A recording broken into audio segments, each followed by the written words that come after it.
I want to go ahead and talk about the Trumpers or Trump fans because a lot of them are absolutely hilarious. Now, I'm sure that you guys have heard of this channel, Andrew Callahan, Channel 5, and for some reason, he always happens to stumble upon the most unique people in the entire planet. And this video is no different. And I want to go ahead and just kind of expose you guys to the kind of people that exist out there in the world. So, first off, we're going to go ahead and start off with my personal favorite. Well, actually, let me go ahead and introduce to you guys a couple of the characters. The golden age of America has arrived. President Donald J. Trump, number 47 in 43 minutes. Happy days are here again. Now, we don't see too much of this guy, but holy crap, I wish I was able to see more of this guy because this guy is very colorful. If you can't already tell, his favorite color is freedom. And this guy is dressed up like a firework. But I think that the reason why Andrew Callahan didn't really interview him or he didn't make it into the cut was because he didn't exactly have anything else interesting to say. So whatever. I wish I knew the name of this next guy because he's slightly eccentric, but this guy, he is inspirational. He can make a Monday sound like a Friday. He could be sending a message and just as he's about to send it,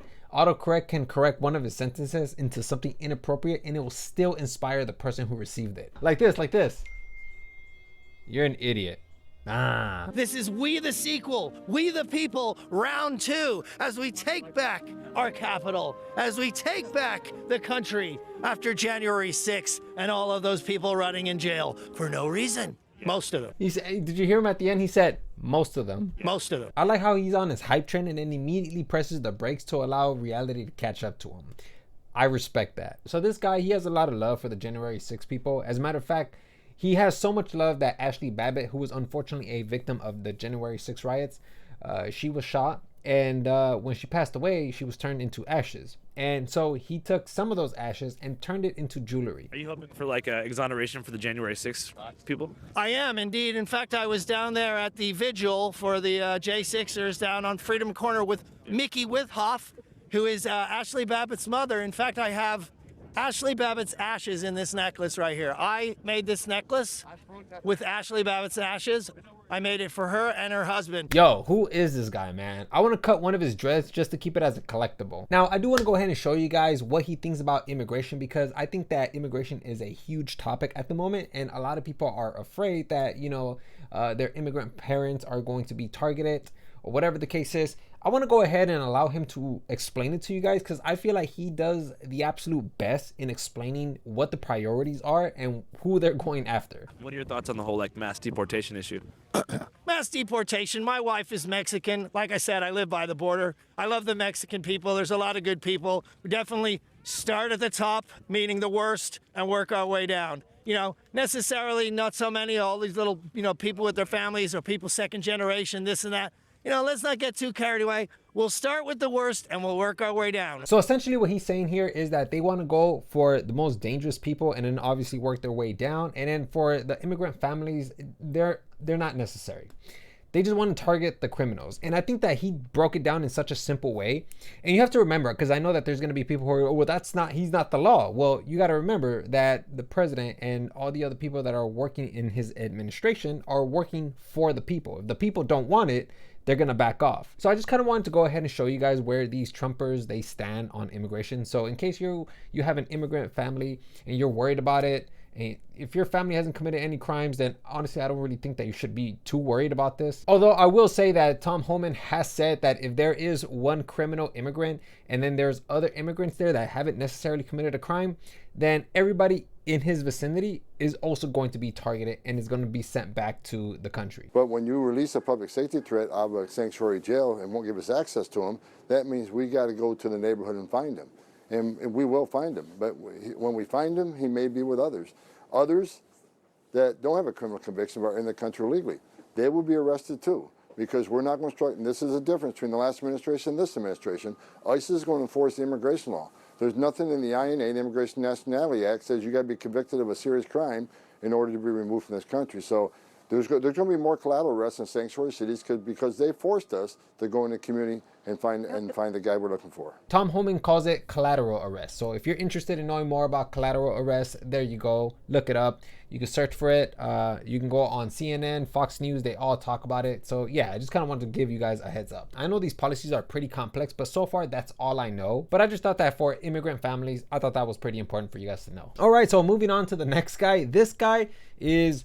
man, he's out there, okay? I don't even think a reflection in a mirror will do half the things that this guy does, because he says a lot of, out there things. So this guy's probably going to be my favorite because he has an entire theory as to how the entire universe is working. I'm ready to see gas prices under $1.50. I'm ready to see the Federal Reserve abolished. I'm ready to see Trump buy 1 million Bitcoins for a strategic reserve for us Americans to have.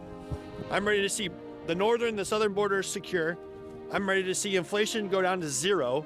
I'm ready for all the Jan 6 prisoners not only to get a pardon, but to get multi-million-dollar payouts in the future. And I'm ready to go to Greenland and have a nice hotel stay at a future Trump tower that gets built there. I'm ready for that. So let me get this straight. He wants $1 million payout for each of the Jan 6ers. He wants them to go to Greenland for a vacation, and then he wants to go to Greenland for a vacation, or Iceland, I don't know which one. And he wants to sleep in a hotel by the name of Trump Tower that is apparently going to be built there. I can't tell if he's chasing a dream or the dream's chasing him. Someone needs to notify him that he is no longer asleep and is not dreaming at the moment. Bro, and let me tell you, man, oh my God. Andrew Callaghan, he ends up crushing this man's dreams so hard to the point that the part of his brain that produces dreams had to be closed for repairs. Yeah, you know Greenland is like -30 right now though. Well, Greenland is really cold and icy, and Iceland is really green and nice, right? Yeah, it was like they named it that to trick the Vikings. So Iceland's the green one. So they were like, the Vikings, they were scared of them, so they were just like, yo, we're gonna call Greenland Iceland and reverse it. So that the Vikings got to Greenland and were like, wow, that's amazing. You know what, man? That is not how I remember it, okay? For some reason, I imagine Andrew Callaghan and this guy having an epic anime battle with orange skies, flames all over, crushed buildings.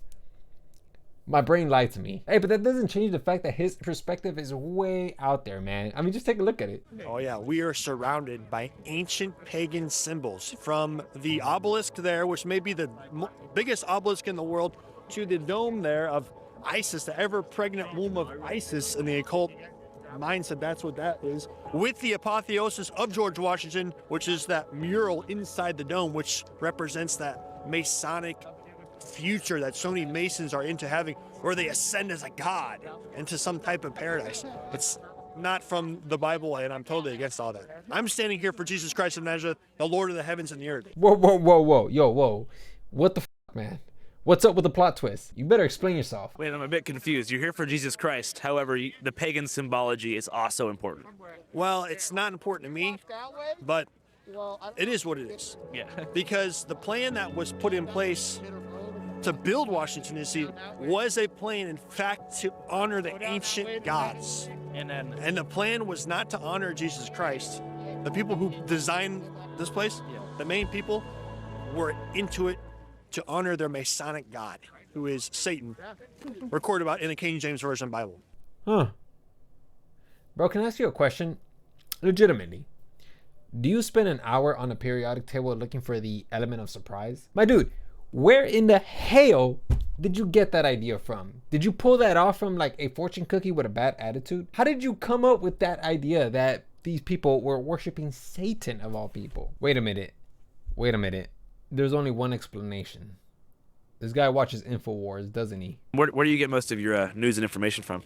X, not just Infowars.com with Alex Jones. Hey, you know what, man? Since we're just making up now, we might as well just continue the trend. Did you know that people in religion, they use holy water as cologne? No, but a lot of these Trump fans, they're actually pretty fun to like listen to and watch to, because these guys are like super out there. So yeah, man, like, you know, I think these guys are fun. I thought that a lot of the stuff that they were talking about was pretty goofy, and you know, it's just fun to just get to explore them. So anyways, I'm gonna go ahead and leave it here. That's all I have for you guys. I'll see you guys next video.